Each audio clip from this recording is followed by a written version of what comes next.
head coach in the country, because I'm not saying that because he's here, but because he sets us up to succeed. So literally that presentation is going to make mine 10 times easier and way easier to understand. So I'm going to try to jump into it here as we go. So one of the pitchers that, this is all pitching based, of course. So one of the pitchers that Swope mentioned, we're going to hit here very quickly. So especially for coaches that have younger players, and this is where I think this comes into play even more so with, makes it easier with younger players nowadays, is watching older players, because understanding that we didn't have basically any science behind some of the best pitchers in the history of baseball, right? So especially most guys in this crowd are probably, give or take 5 years around my age. Some guys we grew up watching and not really understanding why they look the way they look, but it worked and they stayed healthy, right? So 2 Hall of Famers that we're gonna talk about real quick. One of which, Randy Johnson, like I said, that Swope mentioned for a few different reasons. So there's gonna be 3 main points that I go over out of the 12 or 13 things that that coach talked about. But if you watch Randy Johnson, he is 100% an aerial mover and a horizontal mover. So if you see the scap load behind him, therefore he can throw into that low slot. The aerial movement part, he's in the balls of his feet, he's landing in the balls of his feet, he's pushing off the dirt. So the way we were taught when we were young, or most of you, where you do push, you are actually literally pushing if you're in the balls of your feet. Nolan Ryan, more of a terrestrial mover. You'll see his butt really far behind his heels. You'll see that vertical shin that, biomechanically speaking, we think is the perfect way. That was the perfect way for his lower half to move. But biomechanically speaking, for Nolan Ryan, he would not have enough scap load. Or as well, he would also not lead leg block well enough. But as we all know, because we're smart coaches, we would never tell Nolan Ryan to do anything different, because he was Nolan Ryan. And he struck out everybody in the world, and he pitched forever, and he never got hurt. Thank God we didn't have biomechanics labs back then, because he probably would have went, and then we would have broke him. He would have probably thrown 105 instead of 102, but then we would have broke him, and then we wouldn't have Nolan Ryan, right? So, like I said, biomechanics are extremely helpful for us, especially for me, understanding different things. But at the end of the day, it is not the end-all be-all. So the big 3 things that I am going to get into, so hopefully these terms are starting to kind of stick in your heads based off what Coach was mentioning earlier. The aerial terrestrial, the associated or disassociated, and the horizontal or vertical. So hopefully this will start making more and more sense.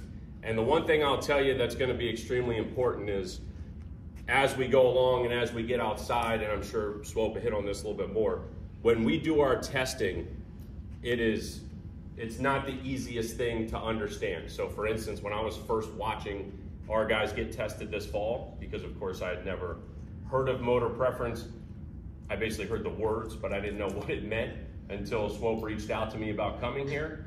And he basically told me point blank, this is gonna change your life as a coach. You're gonna be the best coach in the country if you can grasp this, which at the time, of course, like most of you would probably think, it's like, okay, me, I guess, whatever. I just want to come to Maryland. But when he started diving into it, I'm going, holy crap, this is a complete game changer. Because now everything that I've learned for the last 20 years as a coach from all across the country and all these extremely smart individuals, way smarter than I am, now I'm getting to answers at light speed. We are basically getting to answers the second those tests are done. Right, so we're gonna jump into these 3 things now. So a couple differences between an aerial mover and a terrestrial mover. So if you're watching these 2 guys and they're completely different, you know, one's a 5th-year senior, one's a freshman. The kid up top, the thing he is starting to try to understand now is that he can add more tempo moving down the mound. He does not have to or want to hip hinge the way we discuss it. We want him to basically, he's still gonna load, but he's gonna load more into the balls of his feet. So something that we've started to talk about now is using their upper body to use that weight to go into the ball of their foot, because it seems to be a little bit easier cue for most of our aerial guys. For terrestrial, typically it's sitting into their butt, maybe their hamstring, basically the muscles that Coach was talking about that we want to use as a terrestrial mover. It does not mean that terrestrials will not have any tempo. They do not have to necessarily sit over top of the rubber. Some may, more than others, but they definitely will not move as fast as an aerial mover. If they do, they'll be out of control, their arm won't catch up, and then we'll run into other issues. All right, so the couple different examples like we talked about. So the ground force aspect, again, which was hit on earlier, this is something that I'm excited about because when we get our new indoor, we'll have the force plates and the mounds. So once we have those force plates, just like we do in our weight room, now we can figure out how much depth is enough for a terrestrial mover. Aerials, we know we want tempo. We want them getting in the ground, but getting out of the ground. But for terrestrial movers, we don't know, do we want to put all 200 pounds of their body into the back, or do we just want to put 100 pounds, right? So that, again, is where it's going to come into play with using other elements as well. So,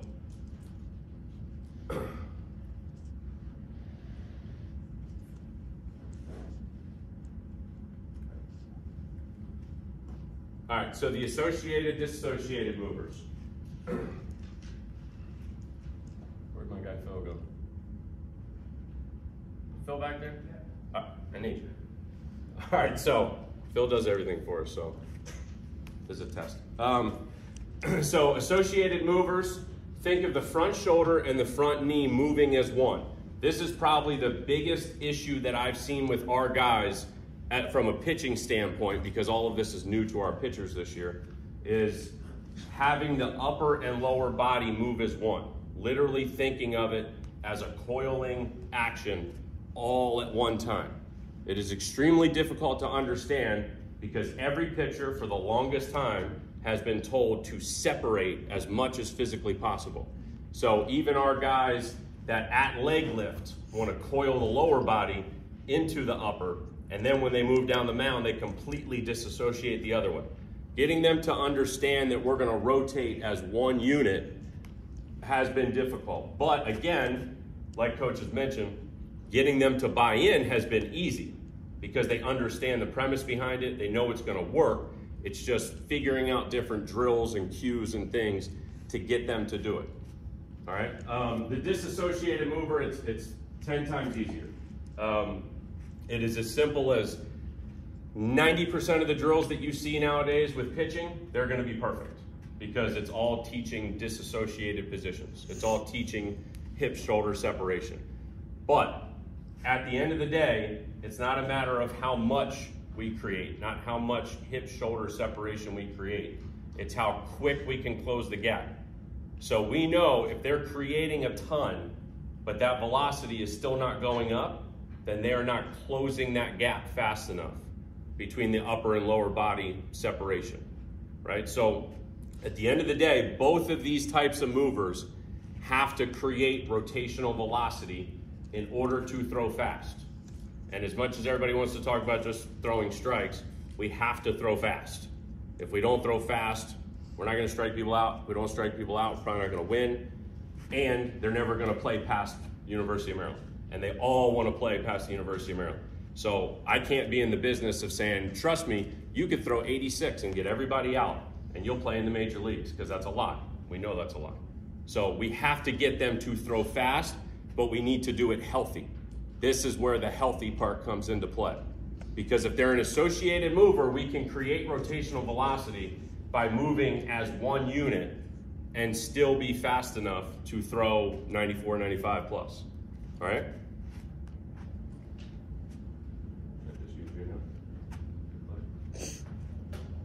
All right, so the horizontal, vertical. Again, like Coach was talking about, look more at the forearms. The thing that I think is very important for this part of it is they do not have to stand perfectly horizontal or vertical. So for all the pitching guys in the room or head coaches that get tired of people picking up grips or tips on pitchers, things like that. If you have a left-handed pitcher and he's horizontal and he's showing the ball to the runner at second base, then you may have to start him in a neutral position, but then at leg lift, he can get into a horizontal position, or vice versa. If there's a righty that's vertical and he wants to stand like this, and that ball is being shown to the other team, which of course we can't have happen, and they need to close it and or move their elbows slightly, it's fine as long as the first move is being back into profile. So as soon as that front leg starts to move, they get vertical. Or as soon as that leg starts to move, they get horizontal. All right, so you'll see the difference. Now, mind you, both of these guys are throwing 93, 94, one of them 95. So it's not a matter of how much step load you have is going to create velocity, right? So the guy on the top is going to create a ton of step load as a horizontal mover, right? So his elbow is going to go back towards first base when he starts to get into his arm swing. The guy at the bottom, if you're watching him from straight on, his arm is going to stay perfectly behind the center of his body. So if he starts to turn like this, his arm still stays behind his rib cage. It may look like a scap load to you if you're watching it in full speed because you don't see the quarter turn, you only see the arm go back there, and because he throws 95, it moves very fast. But if you slow it down and you follow the line of his shoulders, you will see that his arm stays perfectly behind his shoulders. So there's minimal scap load, right? But now you will see the ball get up earlier. Both of these are safe. One is not safer than the other, right? A lot of people think that that one is not safe for some reason. I don't understand why, but a lot of people think that is not safe because they see a ton of scap load and they see the elbow come up first. It is fine as long as the ball is above the elbow once they hit foot strike, which he does, so we're fine, all right? Now we're gonna take those three things and try to get into a handful of drills that we've kind of come up with. I'd say most of the drills that we have are drills I've done in the past with different pitchers over the last probably dozen years. The first 5 to 8, I didn't do any drills because I didn't know what I was doing. But the last dozen or so, whether it's plyo drills, med ball drills, core velocity belt, water bat, anything. The difference now of us being given the answers from motor preference is now we can say, okay, if you're this type of guy, we're gonna stay away from these drills. So I'll give you a perfect example that I've used with recruits probably in the last 3 months before we get into these videos. So everybody in the room is probably very familiar with pivot picks, right? Pivot pickoffs, whether you like them or you hate them or whatever. There's probably a reason for those of you that do not like them very much. There's probably a good reason for it because you saw some of your guys doing them like crazy and then they later got hurt. So then you equate this new weird looking drill to my guy got hurt throwing these weighted objects and it just looked bad. You're partially right. If he looks bad doing it and it doesn't look comfortable, it's probably not a good drill for that guy. It's as simple as that. If they look smooth and effortless doing it, then it's probably a great drill.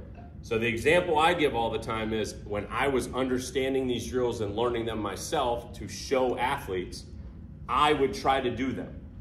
I could not physically rotate my body enough to get my front shoulder on the target, right? So for those of you that aren't familiar with a pivot pick, you're supposed to stand in this direction throwing here.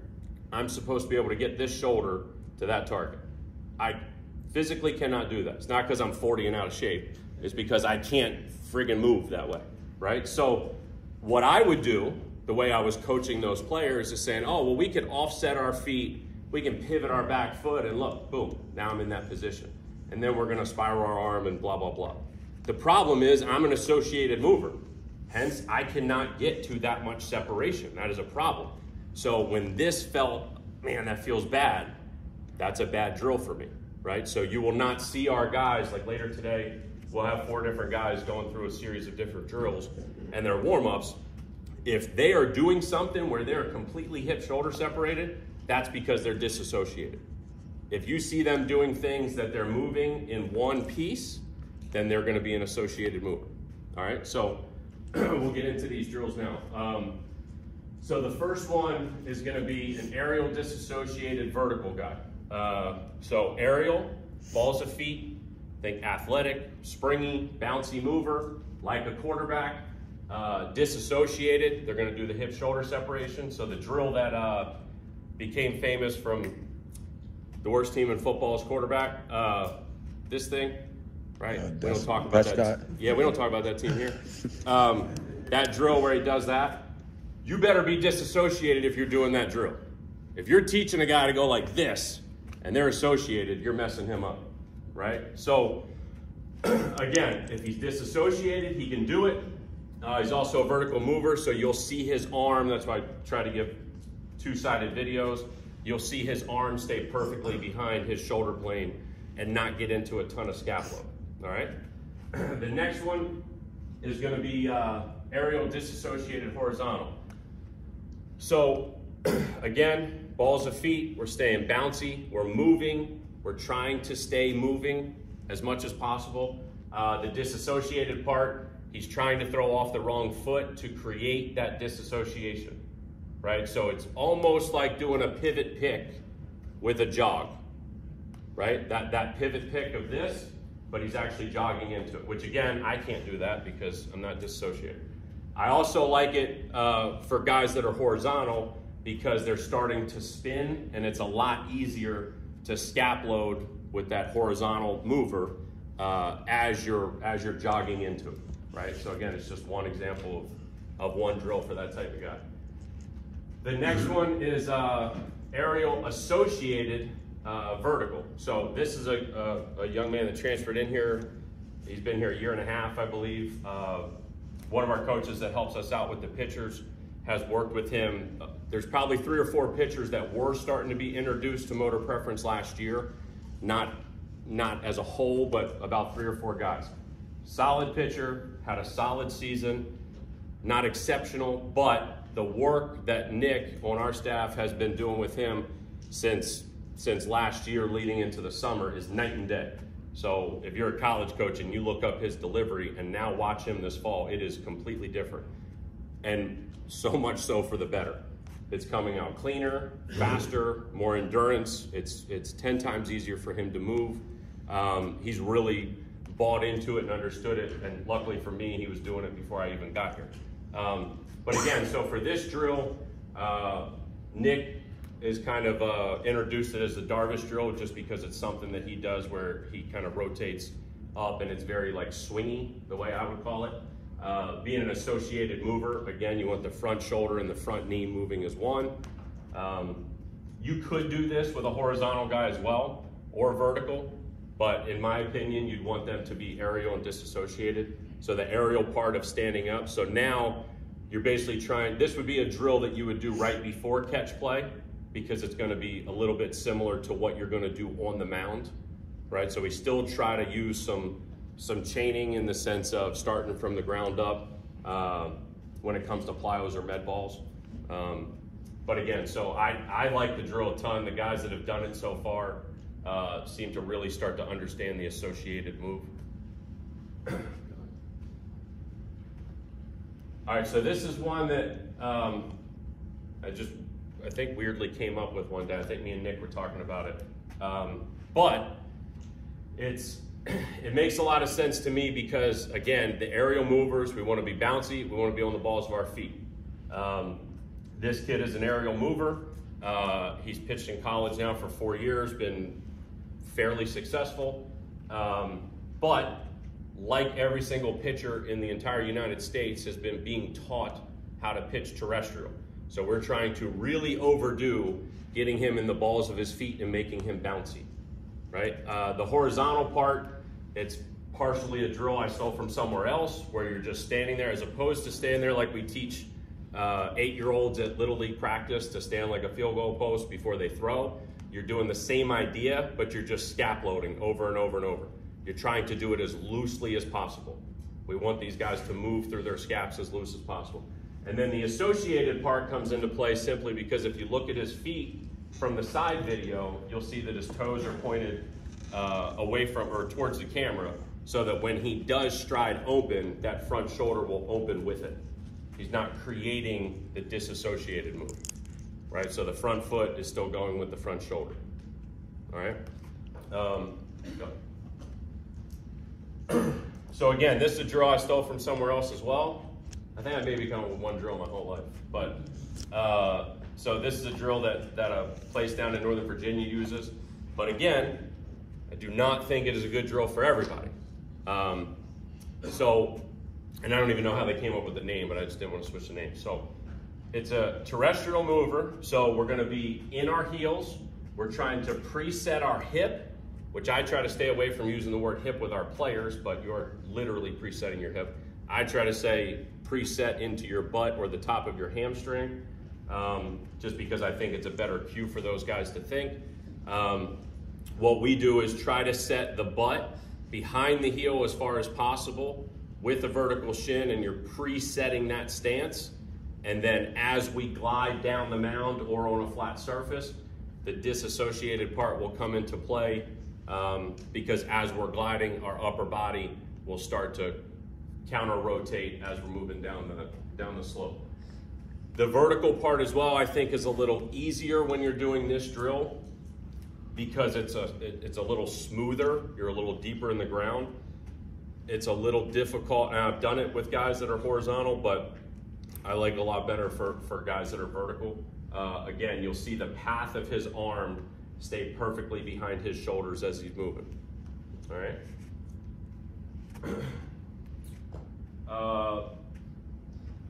All right, so what's the last one? Okay, so this is one that I'm trying to think of how I want to say this, not to sound mean about the kid, because I love this kid, but he's a terrestrial mover for sure. We know that. He wants to be in his heels. He struggled with it in his couple years here thus far, because he wanted to overly tilt a lot and not get his butt behind him. His butt would go more towards the middle of his feet, if that makes sense. So he wanted to do this movement as opposed to this movement. So that was pretty much like an easy fix for us, just on the mound with me and Nick and him. The disassociated part, again, his body created that anyway. If I remember right, I think he was a high school quarterback. So he probably did those little weird drills anyways. And he is a dissociated mover. Something that we found out here in the last couple weeks, because like Coach mentioned, some of these tests guys can be really on the border of like, man, which one is he? Is he aerial or terrestrial? Is he vertical or horizontal? So we thought this guy is horizontal, and now it was starting to make more sense. Literally the day I had him do this drill, which he was already doing this drill, but I wanted to film him for this, right? I don't just randomly film drills. So we were filming it for this, and me and Nick were talking about it going, God, this sucks. Like, this looks bad. He doesn't look good doing this, right? Something's weird. So it was, man, I wonder if he's vertical, right? Maybe, I don't know. Now, we haven't forced him into a certain arm slot, but he's just understood that he's horizontal. We haven't necessarily like messed anything up with him because we weren't overcoaching it yet. But watching this drill, hopefully, if you understand anything about plyo throws, this is not the way you're supposed to do it, right? So when he's throwing, we want to always throw the ball to our arm side of the target, right? And when you notice when he tries to get into scap load, it's just okay. It's not like that first video where the guy's scap loading extremely easy. So again, we took him aside, I don't know, a day or two later, and Nick, who's our like junior witch, so the witch is our, Coach Swope's business partner, Nick's like our junior witch. He took him to the side and tested him 50 different ways to figure out, okay, what the hell is he? Is he vertical or horizontal? We gotta know this, because moving into the winter, now we're giving you set drills. Now it's not competition time anymore. This is time to get better. And we're about to send you home with things, we better make sure we're right. And then we found out he was vertical. So the point, why I wanted to leave this up there and not put a better example is because if you're watching your guys do drills and it just looks bad, there's a reason. So like he mentioned earlier, you would hope this kid would look at us and say, Coach, this just feels weird. But he doesn't, because he's a really good kid and he just does whatever the heck you tell him to do. And he just says, okay. And when you say, how's that feel? Go, it's okay. Well, how's this drill feel? It's okay. So he doesn't really give you great feedback, right? Which I'm sure is 90% of your players. If you watch the drill and go, this just looks bad, something seems off, find another drill. There's going to be something better for him. Hopefully our guys are giving us feedback and we're forcing it out of them to say, yes, this feels free and easy. That's what we want it to feel like. We want it to feel easy when they're throwing. All right. The next drill is, so again, terrestrial being in the ground, in their heels, associated, the front foot's gonna start a little bit closed so that it opens with the front shoulder. And with a vertical guy, now I just had him do this, he's perfectly vertical as it is on his arm swing, but I had him do this drill just to show an example of somebody, in case we have somebody that fits those 3 criteria that's not getting into that vertical position in the back. So we'll just have them start up. So it's a very basic rocker drill. The only difference is we're gonna start up so that they really are making sure they're in that vertical forearm. And 2, we're gonna just lift the front foot in order to land and close as 1, right? And this is our last one. I think I'm on time. So a step back throw. So this, terrestrial associated horizontal guy. So terrestrial in the heels, when he does that slight step back, he's gonna try to press his whole entire foot in the ground. Preferably feeling in his heels, but for drill purposes, as long as he feels really flat and deep in the ground, he's going to be in his heels. Again, when you see him jump back, you see his butt go behind his heels and his knee does not go out towards his toes. So it's more of that vertical shin, which is what most people teach anyways. The butt stays behind. So if you watch the associated part, if you watch this drill, you notice he is stepping slightly open when he lands, right? Which some people may think is that is not a bad thing at all. Nolan Ryan did it. So there you go, it's not bad. So when he strides open, it's because he's trying to create rotational velocity. And in order to do that and make his arm arrive on time after scap loading, being a horizontal guy, he needs to stride slightly open. This is comfortable, it feels easy, his arm doesn't bother him, therefore we're good, right? So in this drill, it makes sense for us to have that hop back, which closes the front hip, closes the front shoulder so that they open as 1. So when they open as 1, there's a good chance that they're gonna have to stride slightly open. If they're associated and they're striding closed, that's a problem. They're putting way too much stress between the 2. All right? I think that's it. Good, right? Yeah.